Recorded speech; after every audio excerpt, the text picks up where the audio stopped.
जय हिंद दोस्तों। मैं ध्रुव कुमार आप सभी का अच्छी में स्वागत करता हूं। आज हम लोग इस वीडियो में 69 बीपीएससी के लिए इंडियन पॉलिटी के सेक्शन में आज हम लोग देखेंगे ब्रिटिश शासन में संवैधानिक विकास, भारतीय संविधान का निर्माण और भारतीय संविधान के स्रोत। यहाँ से बीपीएससी में प्रीवियस ईयर में लगातार क्वेश्चंस पूछा गया है।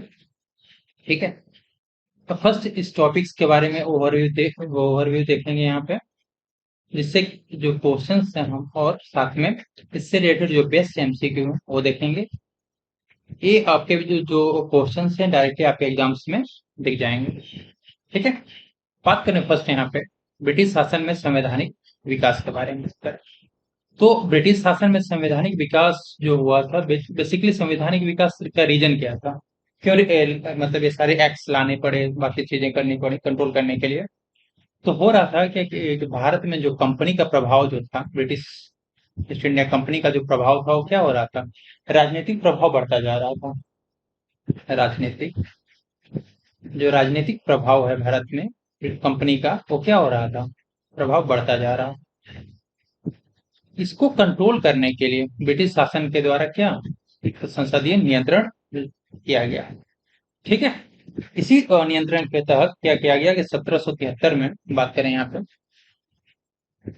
1773 की बात करें यहाँ पे, तो 1773 में क्या रेगुलेटिंग एक्ट लाया गया। क्या लाया गया? 1773 में रेगुलेटिंग एक्ट लाया गया।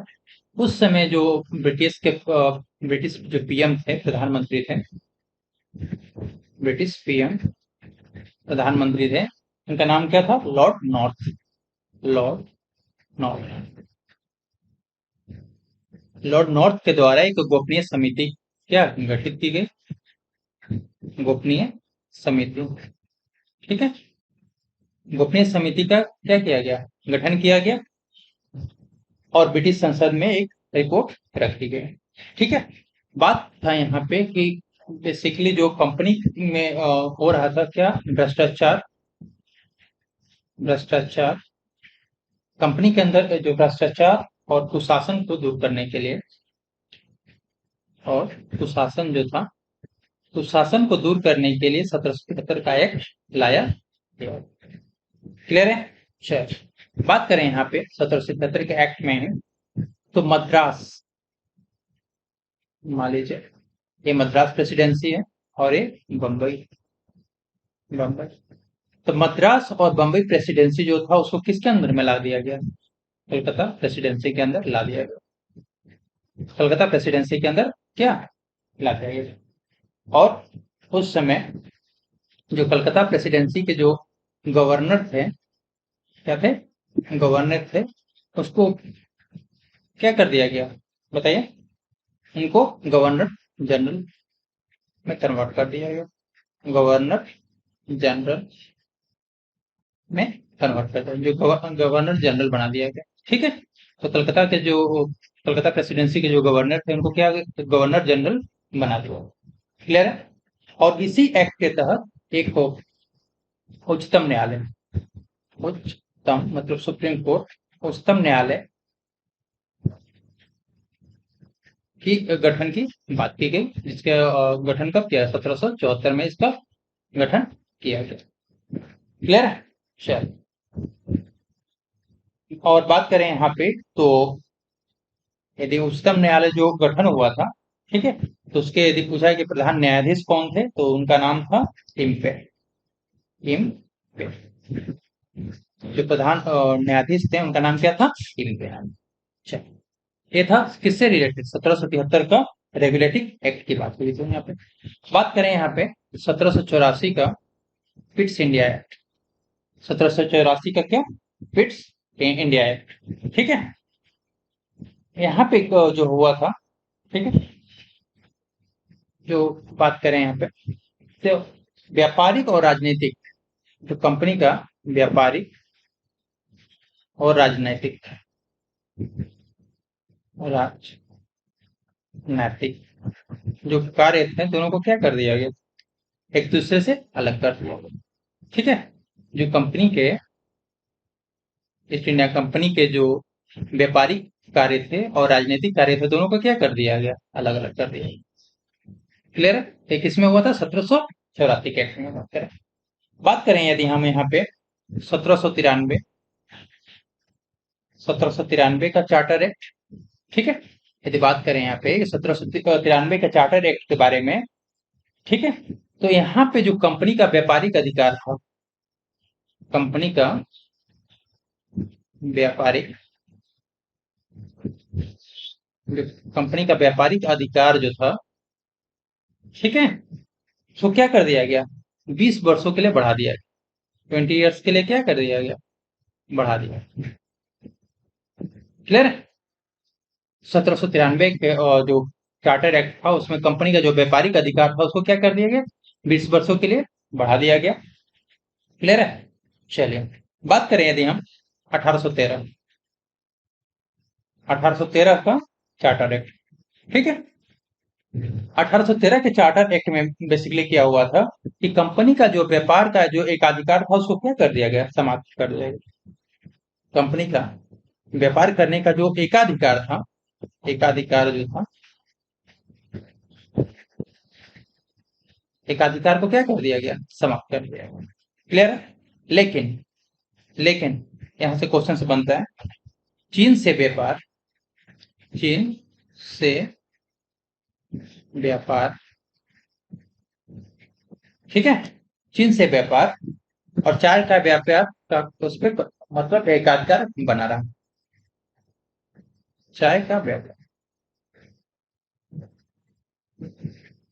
एकाधिकार को तो खत्म किया है यहाँ पे 1813 के चार्टर एक्ट से, ठीक है। लेकिन जो चीन से व्यापार हो रहा था और जो चाय का व्यापार हो रहा था उस पे कंपनी का एकाधिकार बन रहा, उसको खत्म नहीं किया। क्लियर है यहाँ से, ठीक है, वेरी इंपॉर्टेंट है। यहाँ से क्वेश्चंस बार बार पूछा भी गया है, ठीक है। चल यदि बात करें हम यहाँ पे 1833 का चार्टर एक्ट के बारे में बात करें, 1833 का जो चार्टर एक्ट था उसके बारे में बात करें, ठीक है। तो यहाँ पे जो बंगाल का जो गवर्नर था, बंगाल का जो गवर्नर था उसको क्या कर दिया गया, उसको भारत का गवर्नर जनरल बना दिया गया। क्या बना दिया गया, भारत का गवर्नर जनरल बना। क्लियर है। 1833 का जो चार्टर एक्ट था तो उसमें क्या किया गया कि जो बंगाल का गवर्नर था उसको क्या बना दिया गया, भारत का गवर्नर जनरल बना दिया गया।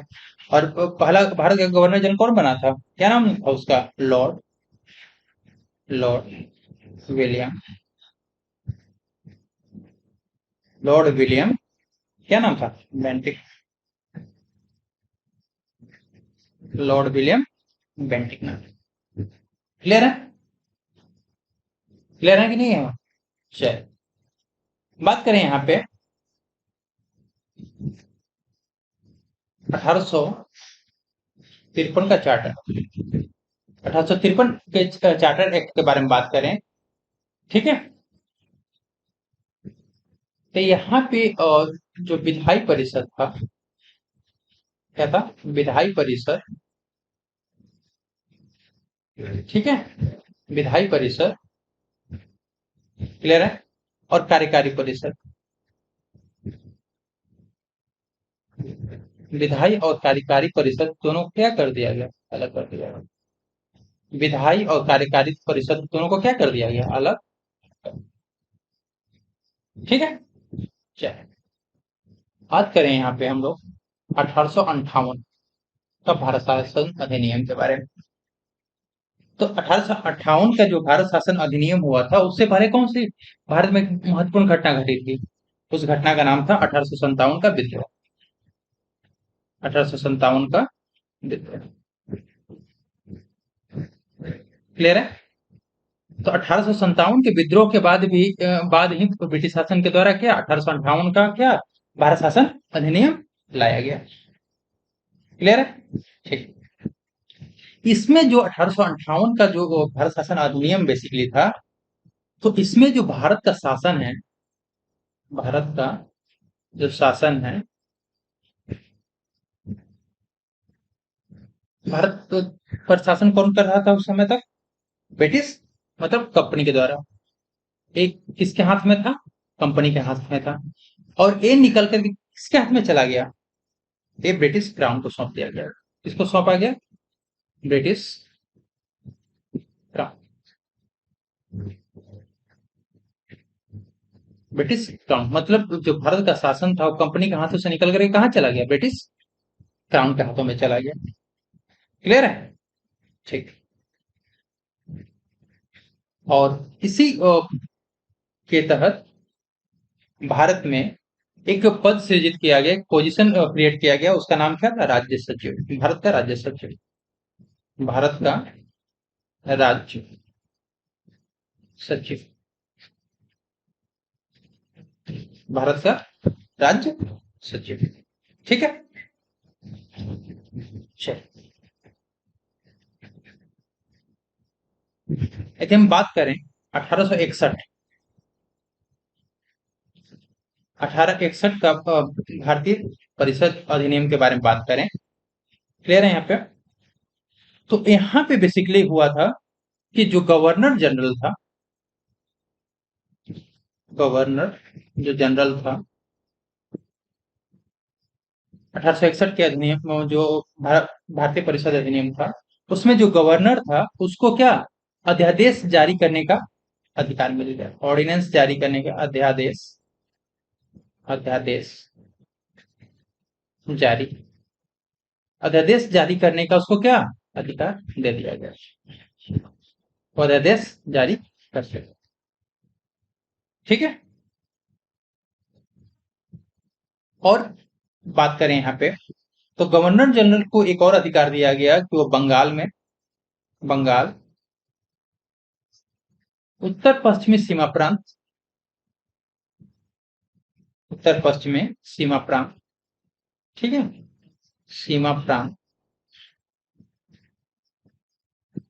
और पंजाब, ये जो तीन एरिया थे, बंगाल, उत्तर पश्चिमी सीमा प्रांत और पंजाब में क्या कर सकता था?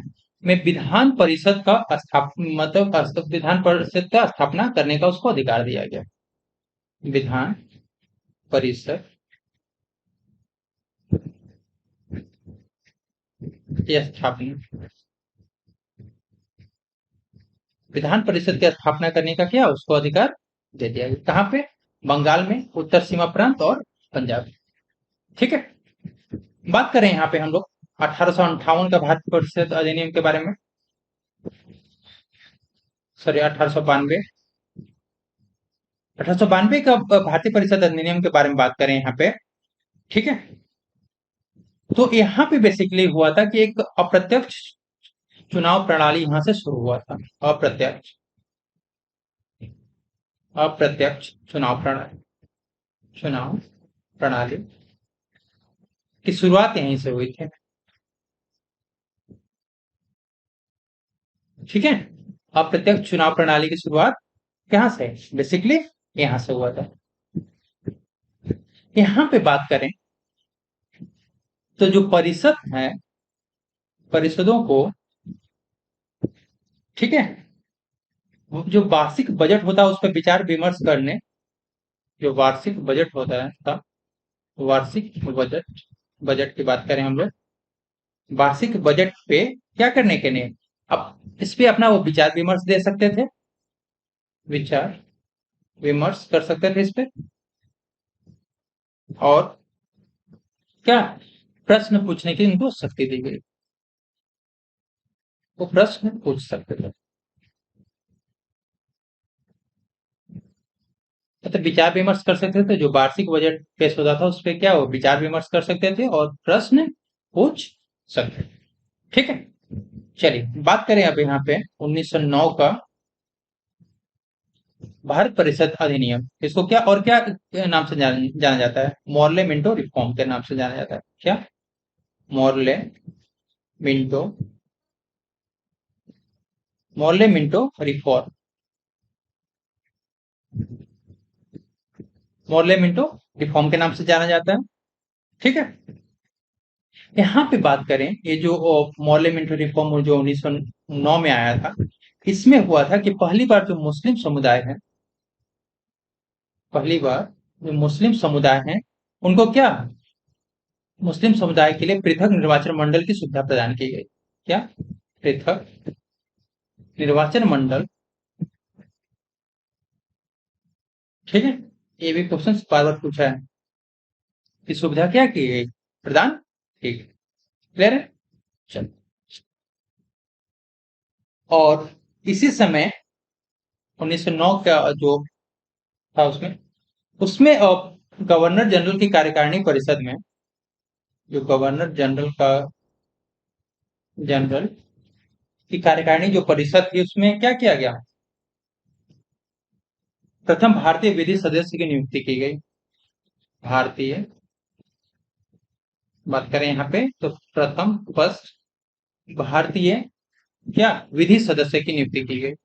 और कौन बने थे बताइए, विधि सदस्य की नियुक्ति किया गया, और उनका नाम क्या था बताइए। उनका नाम था सत्येंद्र सिंह। सत्येंद्र सिंह, क्या नाम था, सत्येंद्र सिंह। क्लियर है। बात करें यहाँ पे हम लोग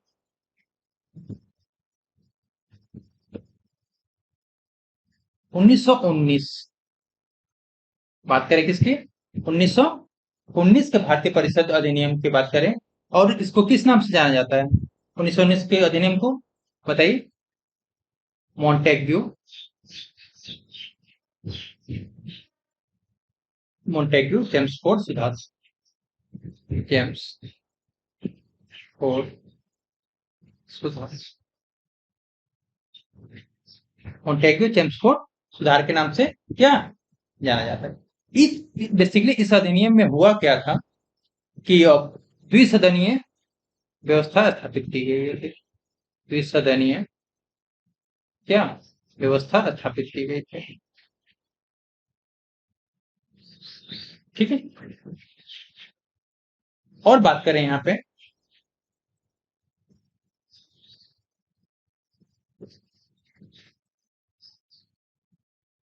कि जो सदस्यों का जो चुनाव होता था, ठीक है, जो सदस्य चुने जाते थे, सदस्यों का जो चुनाव होता था, वो अपने निर्वाचन क्षेत्र से क्या कैसे चुने जाते थे, प्रत्यक्ष रूप से चुने जाते थे। उनका जो निर्वाचन क्षेत्र था, निर्वाचन जो क्षेत्र है था, वहां से कैसे प्रत्यक्ष रूप से चुने जाते थे, प्रत्यक्ष प्रत्यक्ष रूप से चुने जाते। क्लियर है। चलिए, बात करें यहाँ का एक और चीज हुआ था इस समय 1919 के जो एक्ट था, वेरी इंपॉर्टेंट है, कि पहली बार जो हुआ था यहाँ पे कि लोक सेवा आयोग का गठन किया गया। कौन सा, लोक सेवा आयोग, सेवा आयोग का गठन, लोक सेवा आयोग का गठन किस एक्ट के तहत, 1919 के एक्ट के तहत। क्लियर। बात करें वेरी इंपॉर्टेंट 1935, 1935 का भारत शासन अधिनियम में क्या हुआ था, इसी के तहत अखिल भारतीय संघ बनाने का प्रावधान के रखा गया है। क्या किया गया था, अखिल भारतीय संघ, अखिल भारतीय संघ बनाने का क्या किया गया था, प्रावधान प्रावधान किया गया था। क्लियर है। ठीक है, एक इसी में और क्या, एक संघीय न्यायालय की स्थापना की भी बात की गई थी। संघीय न्यायालय की स्थापना की बात की गई। क्या किया गया था, एक संघीय न्यायालय की स्थापना की भी बात की गई थी। क्लियर है। चलो, एक और वेरी इंपॉर्टेंट इसमें है, ठीक है, कि जो प्रांतों में द्वैत शासन था, प्रांतों में जो द्वैत शासन था, प्रांतों में जो द्वैत शासन था, वेरी इंपॉर्टेंट, बार बार एक क्वेश्चन पूछा गया, उसको क्या कर दिया गया, समाप्त कर दिया गया। और और क्या हुआ कि केंद्र में द्वैत शासन को शुरू कर दिया गया। केंद्र में जो द्वैत शासन था बार बार एक क्वेश्चन पूछा गया, तो क्या किया गया, शुरू कर। ठीक है। 1935 के एक्ट में अखिल भारतीय संघ के गठन का प्रावधान किया, संघीय न्यायालय की स्थापना का प्रावधान किया गया। प्रांतों में जो द्वैध शासन उसको क्या कर दिया गया, समाप्त कर दिया गया। लेकिन केंद्र में जो द्वैध शासन उसको क्या कर दिया गया, शुरू कर दिया। ठीक है। चलिए, ये हमारे कुछ एक्ट्स थे। और बात करें 1947 का, तो उसमें भारत की स्वतंत्रता के बारे में बात की थी। तो ये हमारा जो टॉपिक था, एक ओवरव्यू था। अब हम लोग इससे रिलेटेड जो बेस्ट क्वेश्चंस हैं, जो आपके एग्जाम्स में काफी संभावना है कि क्वेश्चंस पूछे जाएंगे, तो अब इनका हम लोग देखते हैं। ठीक है। बात करें यहाँ पे, सर्वोच्च न्यायालय की स्थापना के संबंध में निम्नलिखित में से कौन सा कथन सही है, एक क्वेश्चन पूछ रहा है। स्टेटमेंट फर्स्ट दिया है, कलकत्ता में सर्वोच्च न्यायालय की स्थापना 1773 के रेगुलेटिंग एक्ट द्वारा की गई थी। लेमेस्टर इस न्यायालय के प्रथम मुख्य न्यायाधीश थे। एक क्वेश्चन है, बताइए करेक्ट आंसर क्या होगा इसका। यदि ऑप्शन की बात करें हम यहाँ पे, तो आंसर क्या है, ऑप्शन ए में क्या है 1, बी में 2, सी में फर्स्ट और सेकंड, और डी न 1 न 2। बताइए करेक्ट आंसर क्या होगा। करेक्ट आंसर इसका ए, मतलब जो स्टेटमेंट फर्स्ट है वो क्या है आपका, करेक्ट है। सेकेंड स्टेटमेंट रॉन्ग है। रॉन्ग क्यों है, क्योंकि जो मुख्य न्यायाधीश की बात की गई थी, तो उनका नाम था, लेमेस्टर नाम नहीं था, उनका नाम था basically sir Elijah, sir Elijah Impey. क्या नाम था, सर एलिजा इम्पे। क्लियर है। तो first statement wrong, sorry correct है, सेकंड स्टेटमेंट रॉन्ग है, तो आंसर क्या हो जाएगा आपका 1। क्लियर है। चलिए सेकंड क्वेश्चन देखते हैं इसमें, कि निम्नलिखित में से किसने और किन से भारत में अंग्रेजी शिक्षा की नींव पड़ी थी। ऑप्शंस की बात करें, 1813 का चार्टर एक्ट, सेकंड में दिया general committee of public instruction 1823, प्राच्य एवं आंग्लविद विवाद। इसमें से पूछा है सही उत्तर कौन सा है, बताइए। सही उत्तर आपका डी, मतलब तीनों स्टेटमेंट क्या है आपके सही है। ठीक है।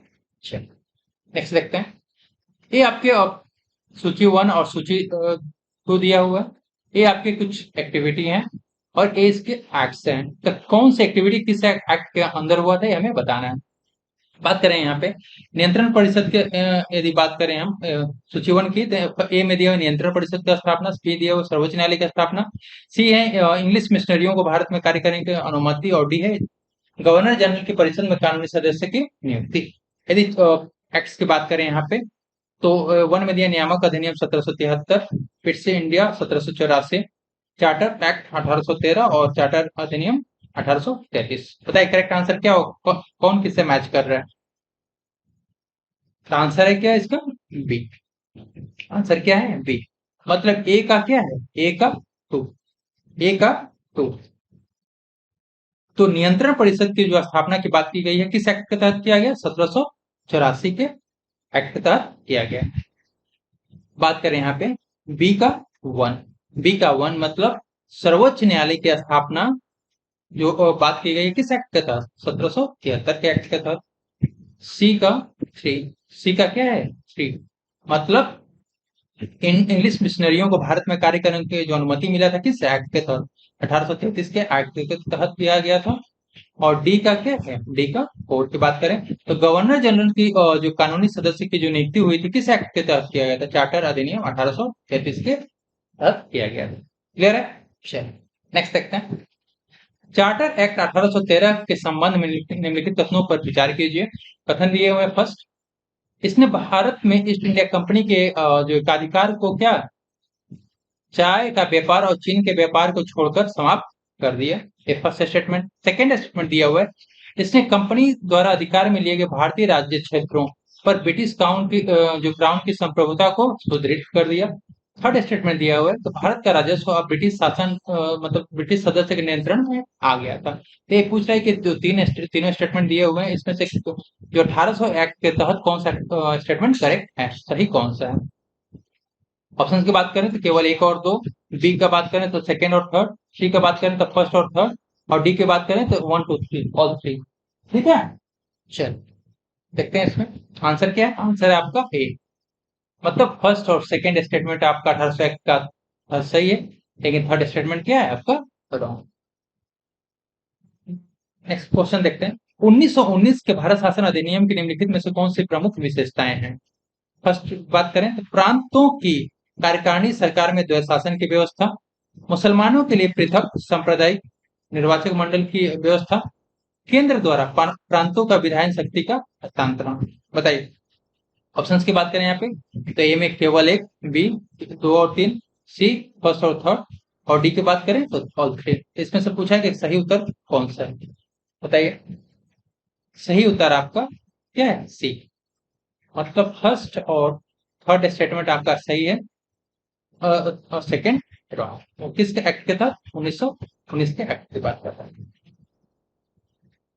नेक्स्ट वो देखते हैं कि भारतीय और सिविक सेवा के संदर्भ में निम्नलिखित कथनों में से कौन सा कथन सही है। फर्स्ट दिया है भारत सरकार अधिनियम 1919 में भारतीय सिविल सेवा के लिए एक अलग परीक्षा का प्रावधान किया गया जो भारत में होनी थी। सेकंड स्टेटमेंट दिया है भारतीय सिविल सेवा में 1941 में भारतीयों का प्रतिशत जो यूरोप वासियों से क्या था, अधिक था। तो ये पूछ रहा है कि कौन सा स्टेटमेंट सही है। ऑप्शंस की बात करें तो केवल एक, केवल दो, दोनों या इनमें से कोई नहीं। बताइए आंसर है यहाँ पे सी, मतलब फर्स्ट और सेकंड दोनों क्या है सही है। नेक्स्ट देखते हैं निम्नलिखित में कौन सा एक भारत शासन अधिनियम 1935 में स्वीकार हुआ किया हुआ महत्वपूर्ण और अस्थायी अवयव नहीं है।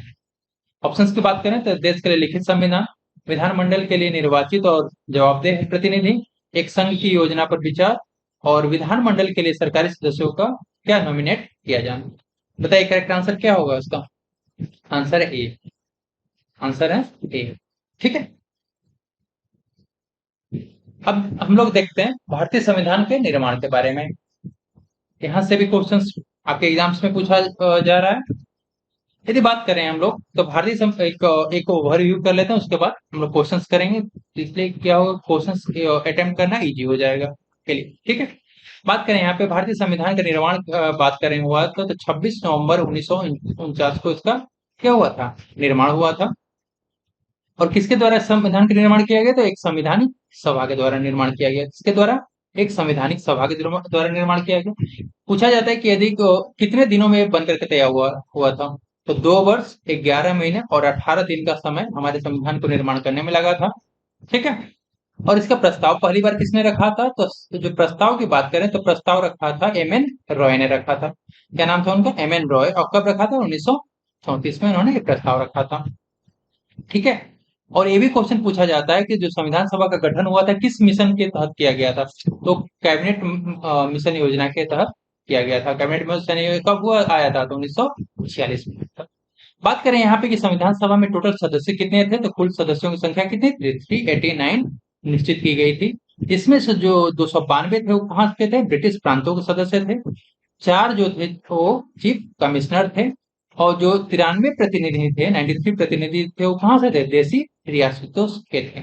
ठीक है, बात करें यदि हम लोग जो चुनाव हुआ था, ठीक है, तो कुल कितने 389 सदस्यों में प्रांतों के लिए जो 296 सदस्य जो का चुनाव हुआ था, उसमें से जो कांग्रेस था उसको कितना वोट मिला, 200 वोट मिला था। मुस्लिम लीग को 73 वोट मिला था, और जो अन्य दल थे उनको कितना, 15 वोट मिला था। ठीक है, बात करें हमें यहाँ पे कि संविधान सभा का प्रथम बैठक कब हुआ था, तो 9 दिसंबर 1946 को हुआ था। ठीक है, संविधान सभा की यदि बैठक की बात करें तो कब हुआ था, 9 दिसंबर 1946 को हुआ था। कहाँ पे हुआ था, तो दिल्ली में स्थित एक काउंसिल चैम्बर के पुस्तकालय भवन में किया गया था। कहाँ पे, पुस्तकालय भवन में किया गया था। कहाँ पे स्थित था, दिल्ली में। और इसकी बात करें कि अध्यक्षता किसने किया था, तो सच्चिदानंद सिन्हा ने किया था।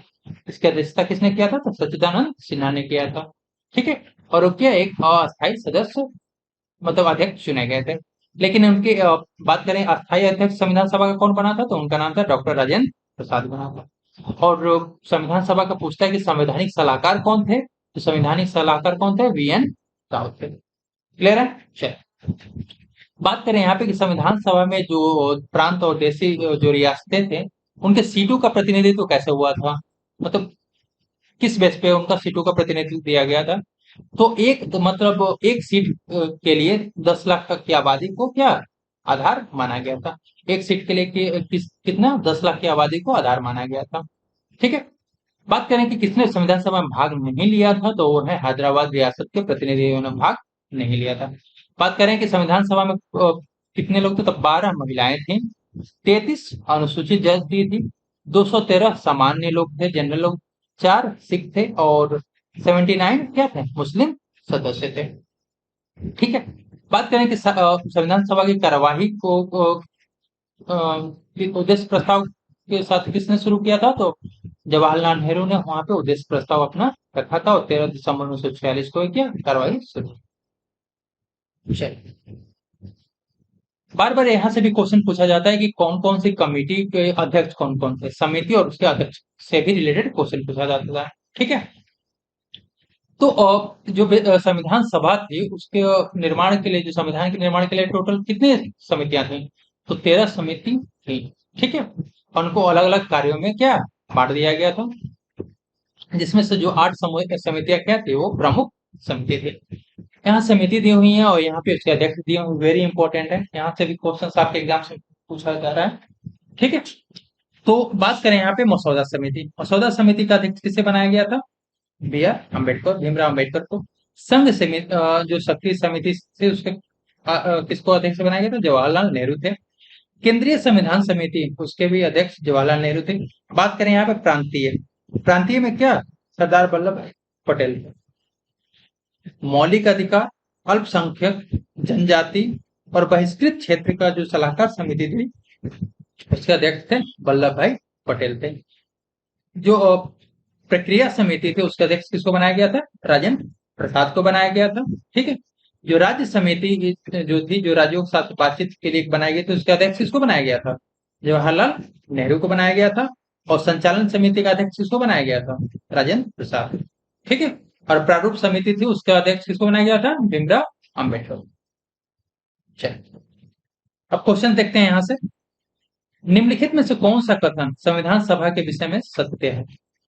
ठीक है। ऑप्शंस की बात करें यहाँ पे, वह एक वयस्क मताधिकार पर आधारित था, वह प्रत्यक्ष निर्वाचन का परिणाम था, वह बहुदलीय निकाय थी, या उसने अनेक समितियों के माध्यम से क्या कार्य किया था। यहाँ पे सही उत्तर बताना है। ऑप्शंस की बात करें तो फर्स्ट और सेकंड, सेकंड और थर्ड, थर्ड और फोर्थ, और बताइए करेक्ट आंसर क्या होगा।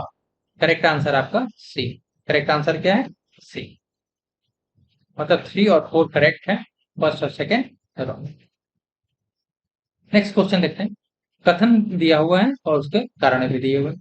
वेवेल योजना के अनुसार कार्यकारी व परिषद में हिंदू और मुस्लिम सदस्यों की संख्या क्या थी, समान होनी थी। ठीक है। रीजन क्या है कि वेवेल का विचार था कि ऐसी व्यवस्था से भारत का क्या हो जाएगा, बंटवारा बच सकता है। अब कथन और कारण बताना है, इसमें से क्या है, कथन और कारण दोनों सही है और कथन कारण का सही व्याख्या करता है, आई मीन स्पष्टीकरण का। कथन कारण दोनों सही है, किंतु कथन कारण का सही स्पष्टीकरण नहीं करता है। कथन सही है पर कारण गलत है, कथन गलत है पर कारण सही है। बताइए इसमें करेक्ट आंसर क्या होगा। तो आंसर क्या है यहाँ पे, सी। आंसर क्या है, सी। मतलब आपका कथन सही है लेकिन कारण गलत गलत है। ठीक है। नेक्स्ट क्वेश्चन देखते हैं। निम्नलिखित में से संविधान सभा के बारे में गलत कथन कौन सा है, यहाँ पे गलत कथन बताना है। इसने बड़ी संख्या में समितियों की मदद से कार्य किया है और उसमें से सबसे बड़ी समिति क्या थे, उनमें से प्रारूप समिति सबसे महत्वपूर्ण थी। अल्पसंख्यक समुदाय जैसे ईसाई, एंग्लो इंडियन, पारसियों के को सभी में पर्याप्त प्रतिनिधित्व दिया गया था। इसका निर्वाचन सार्वभौम वयस्क मताधिकार के आधार पर किया गया था। इसकी जो चुनाव प्रक्रिया 1935 के अधिनियम के 6वीं अनुसूची पर आधारित थी। कर, संपत्ति और शैक्षिक योग्यता के कारण मताधिकार सीमित था। तो इसमें से बताना है कौन सा कथन गलत है। बताइए, तो आंसर हो जाएगा क्या, सी। जो ये स्टेटमेंट क्या है, रॉन्ग है। संविधान सभा की प्रथम बैठक कब हुई थी, क्वेश्चन पूछा है। बताइए, ऑप्शन आपके सामने है। 9 दिसंबर 1946, 15 अगस्त 1947, 26 नवंबर 1949 और 26 जनवरी 1946। उपयुक्त में से कोई नहीं, उपयुक्त में से एक से अधिक। बताइए, आंसर है आपका ए। आंसर क्या हो जाएगा, ए। 9 दिसंबर 1946 को संविधान सभा की क्या प्रथम बैठक की गई। यहाँ पे सूची 1 और सूची 2 दिया हुआ है। यहाँ पे आपके समिति दी हुई है और यहाँ पे उसके अध्यक्ष और मेंबर्स दिए हुए हैं। तो करेक्ट मैचिंग करना है। बताइए, संविधान सभा के प्रथम उपाध्यक्ष को पूछा है यहाँ पे। प्रारूप समिति के मूलतः एकमात्र कांग्रेसी सदस्य, राजस्थान की रियासतों का प्रतिनिधित्व करने वाले संविधान सभा के सदस्य और संविधान समिति के अध्यक्ष। ऑप्शंस की बात करें यहाँ पे तो बीटी कृष्णाचारी, जवाहरलाल नेहरू, पीएम मुंशी और एससी मुखर्जी। बताइए करेक्ट मैच किसके साथ किसका है? आंसर है आपका बी। आंसर क्या है? बी। मतलब ए का क्या? ए का फोर। ए का क्या? फोर। तो संविधान सभा के जो पहले उपाध्यक्ष थे कौन थे? एससी मुखर्जी थे। बी का बी का क्या है? थ्री। मतलब प्रारूप समिति के मूलतः एकमात्र कांग्रेसी सदस्य कौन थे? के एम। ठीक है, बी का थ्री। सी का क्या है? सी का वन। राजस्थान के रियासतों का प्रतिनिधित्व करने वाले संविधान सभा के सदस्य कौन थे? तो उनका नाम क्या था? बीटी कृष्णमाचारी था। और डी का क्या है? डी का है टू। मतलब संघ संविधान समिति का अध्यक्ष किसको बनाया गया था? जवाहरलाल नेहरू को बनाया। क्लियर है? चलिए नेक्स्ट देखते हैं। भारतीय संविधान के निर्माण के समय संवैधानिक सलाहकार कौन थे? Very important. ऑप्शंस की बात करें, B R Ambedkar, Rajendra Prasad, V N Rao और के एम मुंशी। बताइए करेक्ट आंसर क्या होगा? करेक्ट आंसर आपका सी, वी एन राव जो थे जो संवैधानिक सलाहकार। संविधान को 26 जनवरी के दिन ही लागू करने का निर्णय क्यों लिया गया? 26 जनवरी का ही दिन क्यों चुना गया? ऑप्शंस की बात करें तो कांग्रेस ने इस तिथि को 1930 में स्वतंत्रता दिवस के रूप में मनाया था। इस तिथि को 1942 में भारत छोड़ो आंदोलन प्रारंभ किया गया था। यह एक शुभ दिन था या उपयुक्त में से कोई नहीं। बताइए करेक्ट आंसर क्या होगा इसका? करेक्ट आंसर है कहिए। कांग्रेस ने इस तिथि 26 जनवरी को 1930 में स्वतंत्रता दिवस के रूप में क्या मनाया? कथन और कारण आपके सामने दिए हुए हैं। भारत का संविधान देश की आवश्यकताओं की पूर्ति करता है। इसको एक गृहीत संविधान कहा जाता है। इसमें से पूछ रहे सत्य कौन सा है? ए और बी दोनों मतलब ए और आर दोनों सही हैं और ए आर जो आर है आर ए का सही स्पष्टीकरण है। ये दोनों सत्य हैं परंतु ये सही स्पष्टीकरण नहीं करते हैं। ये सत्य है परंतु आर असत्य है। ये असत्य है परंतु आर सत्य है। बताइए करेक्ट आंसर क्या होगा? करेक्ट आंसर आपका बी। मतलब कथन और कारण दोनों के हैं सत्य हैं लेकिन एक दूसरे का क्या सही स्पष्टीकरण नहीं है। क्लियर है? चलिए, अपनी राष्ट्रीयवादी प्रतिक्रिया में भारतीय संविधान के निर्माताओं ने अल्पसंख्यकों के हितों और भावनाओं के महत्व को कम करके आंका। एक कथन किसने बोला था? ऑप्शंस की बात करें, मॉरिस जोन्स, हार्डग्रेव जूनियर, एलेक्जेंड्रोविच और आइवर जेनिंग्स। बताइए करेक्ट आंसर क्या होगा? करेक्ट आंसर आपका डी, आइवर जेनिंग्स ने बोला। किसने कहा था संविधान सभा कांग्रेस थी और कांग्रेस भारत था? Austin, C R Attlee, Winston Churchill और लॉर्ड माउंटबेटन। बताइए करेक्ट आंसर क्या होगा इसका? करेक्ट आंसर आपका ए, ऑस्टिन के द्वारा ये बोला। निम्नलिखित में से किसने सुझाव दिया था कि भारत की स्वतंत्रता के बाद भारतीय राष्ट्रीय कांग्रेस को एक राजनीतिक दल के रूप में भंग कर देना चाहिए? वेरी इंपॉर्टेंट क्वेश्चन है। सी राजगोपालाचारी, जयप्रकाश नारायण, आचार्य कृपलानी और महात्मा गांधी। बताइए करेक्ट आंसर क्या होगा? करेक्ट आंसर आपका डी, महात्मा गांधी के द्वारा ये स्टेटमेंट दिया गया।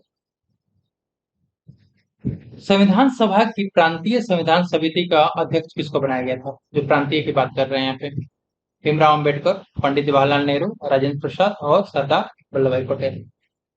आंसर है यहाँ पे डी, सरदार वल्लभ भाई पटेल को प्रांतीय संविधान समिति का क्या अध्यक्ष बनाया गया था। भारतीय संविधान की प्रारूप समिति का अध्यक्ष किसको बनाया गया? बार बार क्वेश्चन पूछा गया। अंबेडकर, राजेंद्र प्रसाद, सच्चिदानंद सिन्हा और सी राजगोपालाचारी। आंसर है ए, भीमराव अंबेडकर को प्रारूप समिति का क्या अध्यक्ष बनाया गया।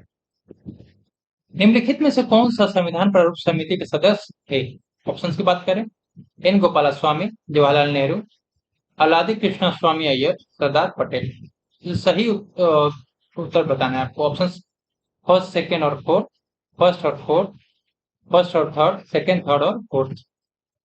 आंसर है आपका सी, फर्स्ट और थर्ड। ठीक है,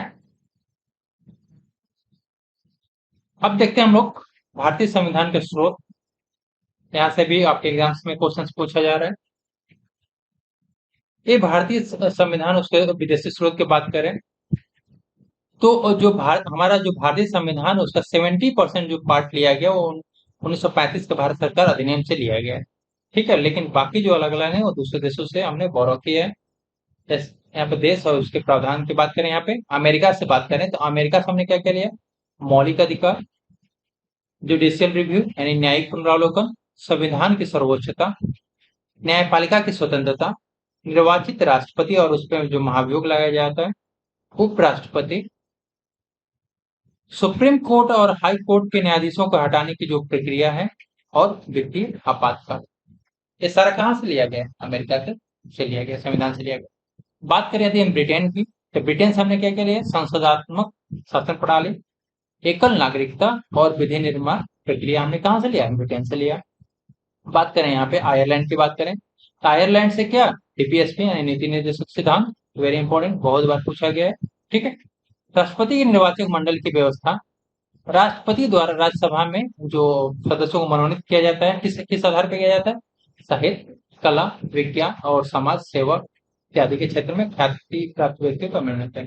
और आपातकालीन जो उपबंध होता है वो क्या लिया गया है? कहाँ से? आयरलैंड से।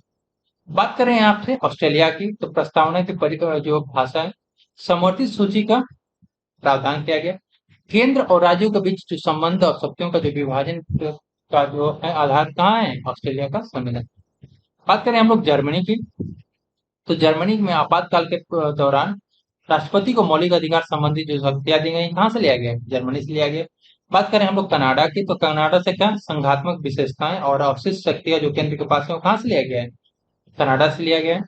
दक्षिण अफ्रीका से हमने संविधान संशोधन की जो प्रक्रिया है उसको लिया है। रूस से हमने मौलिक कर्तव्यों का प्रावधान को लिया है, और जापान से विधि द्वारा स्थापित प्रक्रिया को लिया गया है। इससे रिलेटेड जो क्वेश्चन है वो देखते हैं हम लोग। भारत में जो भारत के संविधान में उद्देश्य का प्रश्न विचार लिया गया, कहाँ से लिया गया? इटली के संविधान से, कनाडा के संविधान से, फ्रांस के संविधान से, या अमेरिका के संविधान से? बताइए आंसर क्या होगा? आंसर है डी। उद्देश्य का विचार कहाँ से लिया गया? यूएसए के संविधान से लिया गया। जुडिशियल रिव्यू की बात कर रहे हैं, जुडिशियल रिव्यू कहाँ से लिया गया है? यूनाइटेड किंगडम, ब्रिटेन, अमेरिका, रूस, यूएसएसआर, रूस और ऑस्ट्रेलिया। बताइए आंसर है यहाँ पे बी। जुडिशियल रिव्यू कहाँ से लिया गया? अमेरिका से लिया गया। निम्नलिखित में से कौन सा लक्षण भारतीय परिसंघ और अमेरिकी परिसंघ में समान रूप से पाया जाता है? एक ही नागरिकता, संविधान की 3 सूचियां, न्यायपालिका की द्वैधता और संविधान के निर्वाचन के लिए परिसंघीय उच्चतम न्यायालय। बताइए आंसर है आपको डी। आंसर क्या है? डी। भारत ने समवर्ती सूची कहाँ से लिया है? संकल्पना कहाँ से लिया है? यूएसए, अमेरिका से, स्विट्जरलैंड, ऑस्ट्रेलिया और यूएसएसआर है रूस से। आंसर क्या है आपका? सी। समवर्ती सूची कहाँ से लिया गया? ऑस्ट्रेलिया से। निम्नलिखित में क्या करना है? एक जो सही है वो मैच नहीं है। एक प्रावधान है, यहाँ से स्रोत है। मौलिक अधिकार अमेरिका, राज्य नीति से जो डीपीएसपी की बात कर रहा है आयरलैंड, केंद्र की औसत शक्तियां ऑस्ट्रेलिया और आपातकालीन शक्तियां जर्मनी। इसमें से बताइए कौन सा मैच नहीं कर रहा? आपका मैचिंग है सी। ठीक है,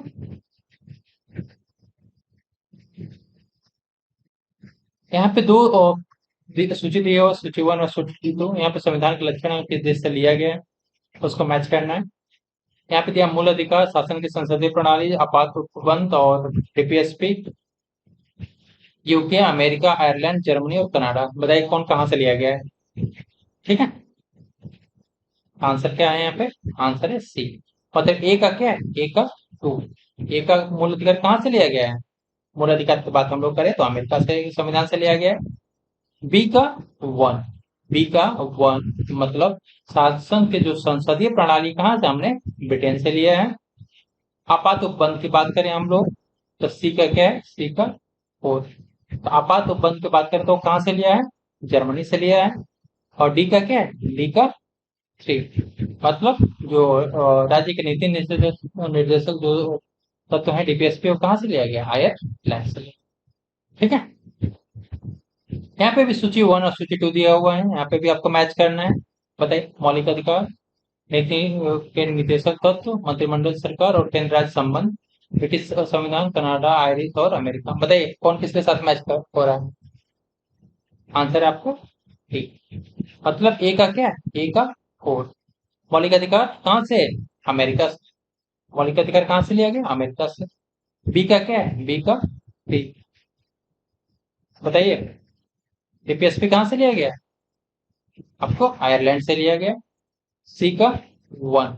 सी का क्या है? 1। मंत्रिमंडलीय सरकार की बात करें तो कहाँ से? ब्रिटेन, ब्रिटिश संविधान से। और केंद्र राज्य संबंध की बात करें हमें यहाँ पे, तो केंद्र राज्य संबंध कहाँ से लिया गया? कनाडा के संविधान से लिया गया। चलिए, एक और मैचिंग है यहाँ पे। ये आपके एग्जाम्स के फेवरेट क्वेश्चन हैं सारे मैचिंग वाले। विधि का शासन दिया हुआ है, विधि द्वारा स्थापित प्रक्रिया दिया हुआ है, राष्ट्रपति के विचारार्थ राज्यपाल द्वारा विधेयक सुरक्षित रखना और विस्तृत ओवेनिस्ट सूची। स्रोत की बात करें, ऑस्ट्रेलिया, इंग्लैंड, जापान और कनाडा। आंसर क्या है आपका? डी। मतलब ए का क्या? ए का 2। विधि का शासन कहाँ से लिया गया है? इंग्लैंड। ठीक है, विधि का शासन कहाँ से? इंग्लैंड। विधि द्वारा स्थापित प्रक्रिया की बात करें हम लोग, तो विधि द्वारा स्थापित प्रक्रिया कहाँ से? जापान। क्लियर है? सी का क्या है? सी का 4। मतलब जो आपका राष्ट्रपति के लिए के विचारार्थ के लिए जो राज्यपाल के द्वारा जो विधेयक सुरक्षित रखा जाता है, कहाँ से लिया गया है? कनाडा से। और विस्तृत ओवेनिस्ट जो सूची कहाँ से? ऑस्ट्रेलिया के संविधान से लिया गया। क्लियर है? चलिए, ये आपके कथन और कारण दिए हुए इस क्वेश्चन में। भारत का संविधान सबसे अधिक लंबा हो गया है। कारण क्या है? यह कि मौलिक अधिकारों का अध्याय अमेरिकन संविधान के मॉडल से लिया गया है। ऑप्शन की बात करें यहाँ पे, दोनों सही है और सही एक दूसरे की सही व्याख्या करते हैं। दोनों सही है लेकिन एक दूसरे की सही व्याख्या नहीं करते हैं। ए सही है, आर गलत है। एक गलत है, आर सही है। बताइए करेक्ट आंसर क्या होगा? करेक्ट आंसर आपका बी। मतलब दोनों स्टेटमेंट आपके सही हैं, कथन भी सही है, कारण भी सही है, लेकिन एक दूसरे की सही व्याख्या नहीं करते। यहाँ पे भी मैच करना है आपको। ठीक है, सूची 1 सूची 2 दिया हुआ है। नीति निर्देशक सिद्धांत, मूल अधिकार, राज्य संघ राज्य संबंधों की समवर्ती सूची और भारत संघ राज्यों का संघ है तथा संघ में अधिकार क्या है? शक्ति, अधिक शक्तियां निहित हैं। स्रोत की बात करें, Australia, Canada, Ireland, United kingdom और अमेरिका। बताइए करेक्ट मैच किसके साथ किसका है? आंसर है आपका डी। मतलब ए का क्या है? ए का 3। नीति निदेशक सिद्धांत की बात करें कहाँ से लिया गया? आयरलैंड से, डीपीएस। बी का 5। मूल अधिकार बताइए, अमेरिका। क्लियर है? चलिए। सी का क्या है? सी का 1। समवर्ती सूची कहाँ से? ऑस्ट्रेलिया। ठीक है। और डी का क्या है? 2। मतलब जो संघ में अधिक शक्तियां निहित हैं वो कहाँ पे? कनाडा से लिया गया। क्लियर है? चलिए।